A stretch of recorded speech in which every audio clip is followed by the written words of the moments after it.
Boa tarde, sexto ano. Nós vamos continuar a aula do capítulo 5, a chegada dos europeus nos continentes, né?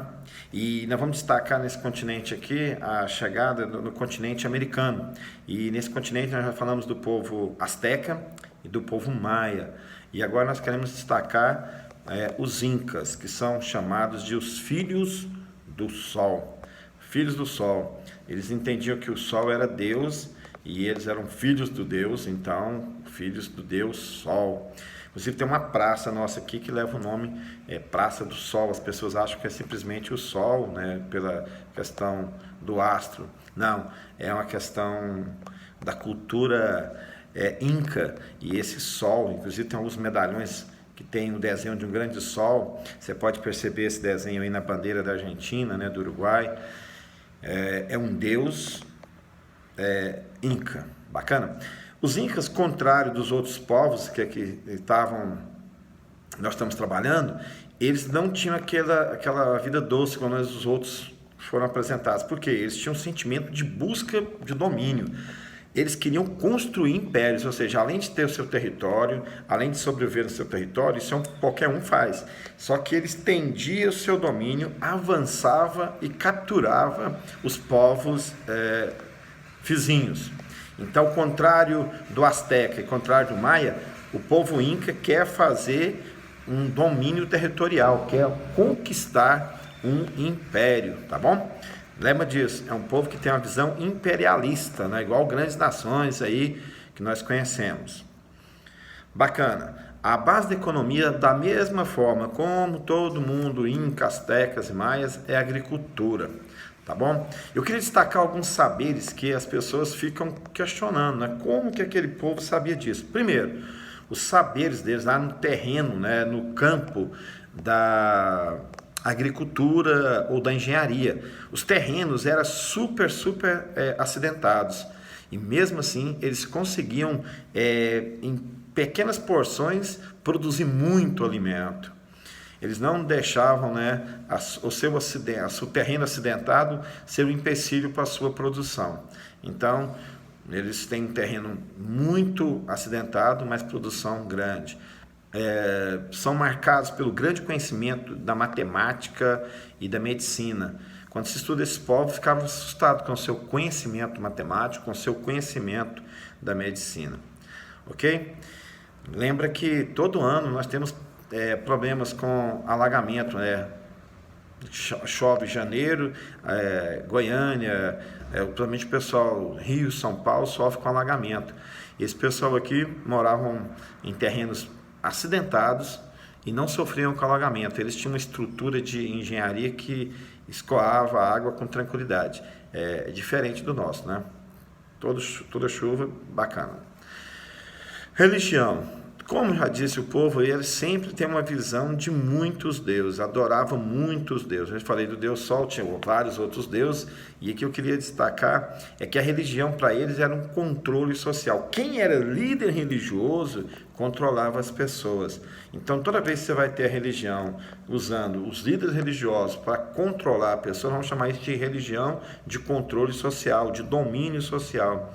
Então, muito cuidado, né? A nossa religião não pode controlar as nossas ações ao ponto da gente não pensar mais, entender que o líder é Deus. No caso deles, todos os líderes eram deuses. Então, e quem inventava a teoria era o próprio líder. Então, quem era líder? Deus.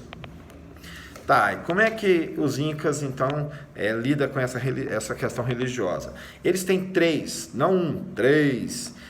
aspectos religiosos. Quem mora na Terra, vamos lá, quem mora na Terra é considerado um homem habilitado por Deus para habitar aqui. Então, quem mora na Terra foi habilitado por Deus. Não é que ele seja diferente, mas ele foi habilitado pelos deuses. Deus os habilitou para morar na Terra. Da mesma forma que nós acreditamos, né, que Deus colocou a gente aqui na Terra, o povo inca também acreditava que foi os deuses que os colocaram na Terra, e assim vida que segue. Tá bom?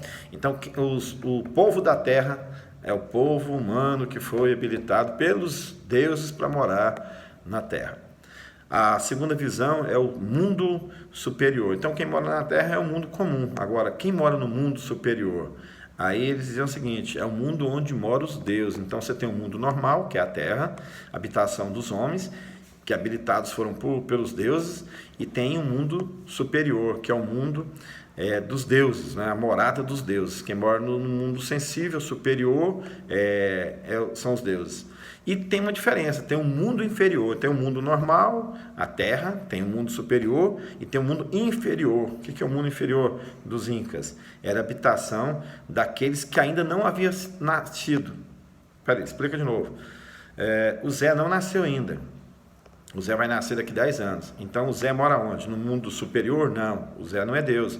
O Zé mora na terra? Não. O Zé não está na terra ainda, porque não nasceu ainda. O Zé mora no mundo inferior, onde depois que ele descer e for concebido pela sua mãe, ele vai morar na terra. Bacana? Esse é os 3 tipos de mundo: terra superior, morada dos deuses, e morada daqueles que ainda não nasceram, que é inferior. Então você tem o superior, inferior. Superior, deuses. Inferior, onde as almas estão lá para depois encontrar com o corpo e formar então a vida. Bacana? Tá. Gente, quando terminar esse capítulo, vai discutir os nativos do próprio seu país, do Brasil. Você sabe que no Brasil, hoje nós temos um grande grupo de nativos, né? E esses nativos nossos, do povo brasileiro, da língua tupi, o tupi-guarani, que tem pouca gente que sabe falar, raros são as pessoas, né? Quando estavam no Brasil, antes da colonização, os tupi, a nação tupi, fazia aldeias de 500 a 700 pessoas. Nós chamamos o líder dos tupis de cacique, tá? E detalhe, não há diferença no trabalho, não há hierarquia no trabalho. Todo mundo que trabalha igual para todo mundo e é bacana. Mas existe uma hierarquia entre o trabalho dos homens e das mulheres. Os rapazes sempre dessa aula sorriem, brincam, dão gargalhada, né? Por quê? Porque vai ver que a hierarquia do trabalho dos homens, olha bem, as mulheres têm que fazer pouca coisa, elas têm que plantar, derrubar as árvores, plantar, colher, né, e cuidar da casa. E os homens têm um trabalho árduo, difícil para os homens, né? Eles têm que caçar. Então, nossa, é difícil. As mulheres têm que só plantar, só derrubar a árvore, só manter a lavoura, só colher, cuidar dos trabalhos domésticos. Então, até entre as tribos nativas aí do nosso Brasil, das tribos originais do nosso país, do povo tupi, as mulheres que cuidam da casa. Então está na hora de mudar essa história, né? Quando alguém fala assim, isso é programa de nativo, para não falar programa de índio, né? É isso mesmo, quem inventou esse negócio de só mulher trabalha em casa é um programa de nativo. E eu queria terminar pensando o seguinte: como há essa hierarquia, tem uma palavra forte entre os guerreiros também, os homens têm outra dificuldade. Os homens na hora da guerra, eles que caçam, eles que lutam, as mulheres não lutam, ficam em casa. Então, bacana, pelo menos isso para as mulheres, né? Tinha uma cultura que é chamada de antropofagia. O que é isso, professor? Que palavrão é esse?